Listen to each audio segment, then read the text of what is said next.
Hey, good afternoon. We're talking about carburetors again, and this is a Ford carburetor, but it's on a Jeep.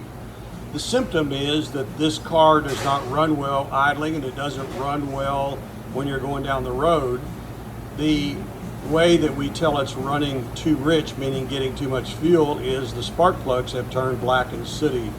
So what would be the culprit? Well, the culprit on this carburetor, when you're running and it doesn't run smooth and idle, is this little valve right here. That's called the power valve, and that valve opens when there's a lack of vacuum. In other words, you've stepped on the gas, kind of eased into it to pass somebody going down the freeway, and you need some additional gas, so this valve adds the additional gas so that the car doesn't stumble.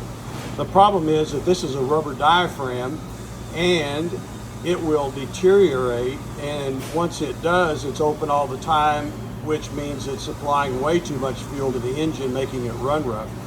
The key to finding that out is to looking at the valve, and if you could see down in here, you'd see this was full of fuel, and if you notice real closely, you could kind of see that there's fuel around the part where this cap covers it up. This cap goes over the top of it to keep it sealed up so that the vacuum works. So if you have a car that's kind of running rough at idle, seems to be kind of rich when you're stepping on the gas and doesn't have a smooth run to it, check the power valve on a Ford carburetor. They're also on Holleys, and they cause problems when they get old. Hey, I'm Barry Wilson with Wilson Auto Repair. If you want to see some of my other videos, go to my website and hit subscribe. Go to my blog and hit subscribe. Have a great day.